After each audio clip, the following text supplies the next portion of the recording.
La seconde lecture de la parole de Dieu sera faite dans Luc chapitre 9, du verset 51 au verset 56. Luc chapitre 9, verset 51 à 56. Lorsque le temps où Jésus devait être enlevé du monde approcha, Jésus prit la résolution de se rendre à Jérusalem. Il envoya devant lui des messagers qui se mirent en route et entrèrent dans un bourg des Samaritains pour lui préparer un logement. Mais ils ne le reçurent pas parce qu'il se dirigeait sur Jérusalem. Les disciples Jacques et Jean, voyant cela, dirent: Seigneur, veux-tu que nous commandions que le feu descende du ciel et les consume? Jésus se tourna vers eux et leur réprimanda, disant: Vous ne savez pas de quel esprit vous êtes animés, car le Fils de l'homme est venu non pour faire dans les âmes des hommes, mais pour les sauver. Et ils allèrent dans un autre cours. Ici s'arrête la lecture de la parole de Dieu pour notre commune édification. Amen. Mes frères et mes sœurs du Christ, nous allons nous engager dans la grande prière de ce matin.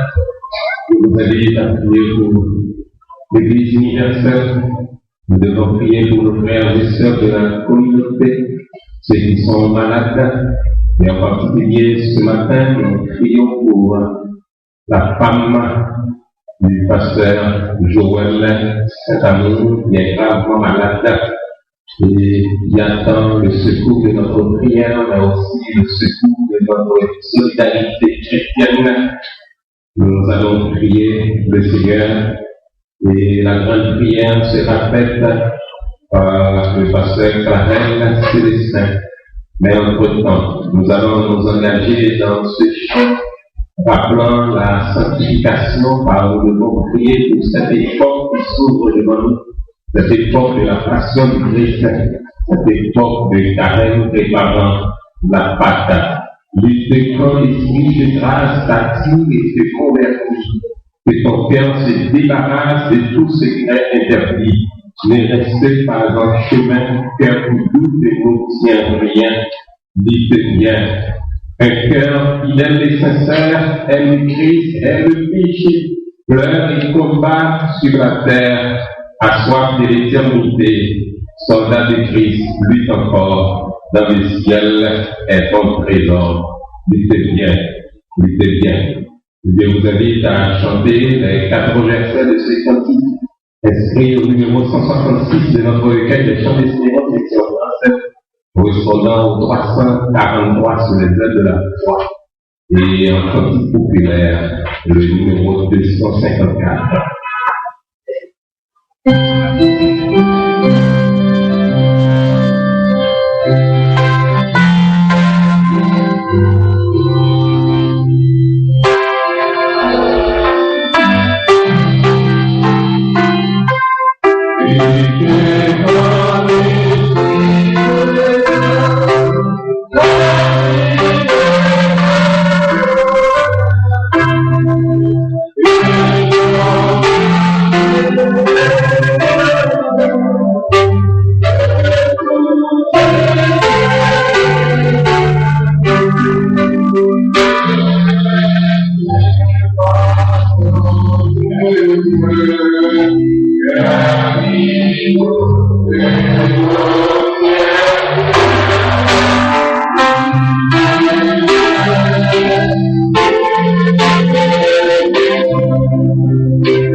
frères et sœurs.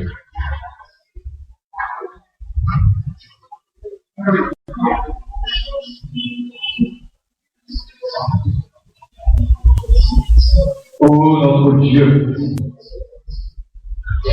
notre Père céleste,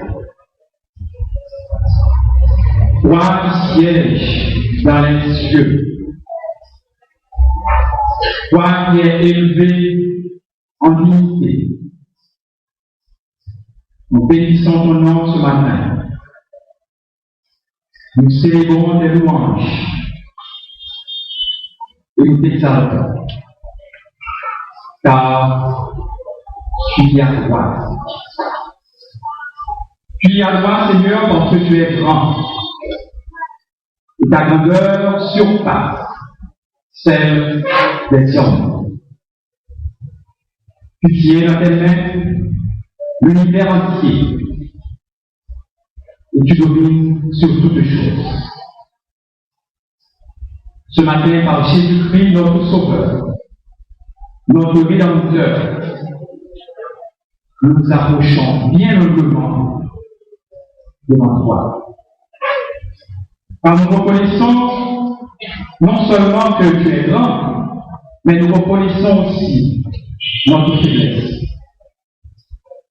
Nous savons que nul ne peut se tenir devant toi.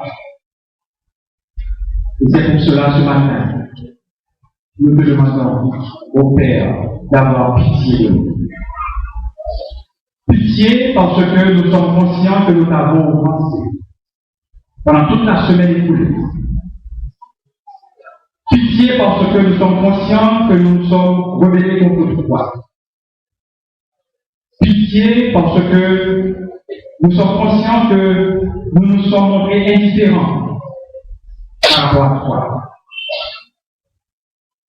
Oui, Seigneur, ce matin, nous sommes vraiment indignes d'être appelés tes enfants. Oh Dieu, pardonne-nous ce matin.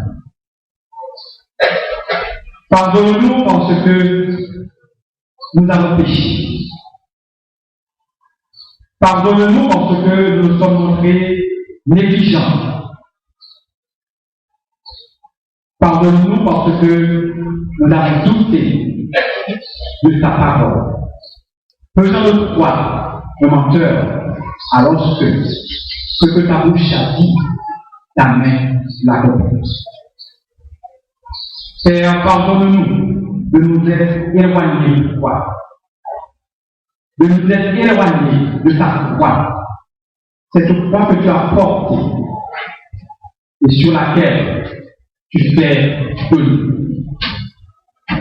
Nous savons que tu es un Dieu compatissant, un Dieu lent à la colère, un Dieu riche en bonté.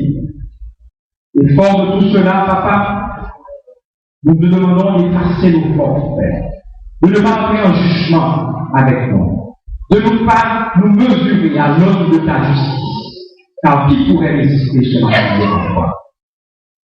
Ô Seigneur, purifie-nous, crée en nous un cœur nouveau. Papa, ce matin, nous sommes dans ce sanctuaire pour que nous renouvelons notre engagement envers toi. Nous voulons, Seigneur, te dire que nous sommes avec toi et nous ne voulons pas négocier notre ciel, Seigneur, ce matin. Reçois-nous, nous t'en supplions, favorablement. Nos yeux éternels sont sur toi ce matin. Nous te demandons de nous bénir. De bénir, Seigneur, le corps pastoral de cette Église. Nous te demandons, Seigneur, d'étendre tes mains bénissantes et guérissantes sur chacun d'eux. Tu connais mieux que même leurs besoins. Interviens, Seigneur, en faveur de chacun d'eux ce matin. Exerce tes largesses sur chacun d'eux. Accorde ta sagesse à cette équipe, Seigneur Jésus, dans l'exercice de son ministère. Illumine l'esprit de chacun de nous. Et que, Seigneur, toutes les décisions que ce corps pastoral doit prendre, que ces décisions soient judicieuses parce que venant de toi.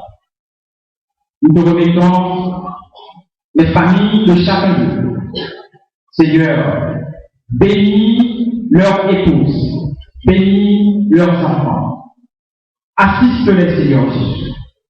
Tu sais, l'œuvre est colossale et nous avons besoin, certes de ton assistance, mais Seigneur, de la compréhension de notre famille. Nous te prions, Seigneur, ce matin, pour tous ceux qui travaillent dans cette église. Tous ceux qui ont, Seigneur, une activité quelconque. Nous te demandons, au Père, de les aider, de leur donner, Seigneur, ta sagesse. Nous te recommandons toutes les associations qui travaillent au sein de l'Église. Permets que toutes travaillent dans l'unité pour t'offrir un bouquet au parfum agréable qui arrive jusque à tes narines. J'ai, Seigneur, un regard favorable sur nos différentes stations. Anime, Seigneur, leurs leaders de force, de foi, de conviction pour faire de cette Église des églises vivantes. Nous te prions, ô Dieu, ce matin, pour tous ceux qui sont malades dans cette assemblée. Ô Éternel, tu connais la souffrance de chacun de nous. Il y en a qui sont malades dans leur corps. Il y en a qui sont malades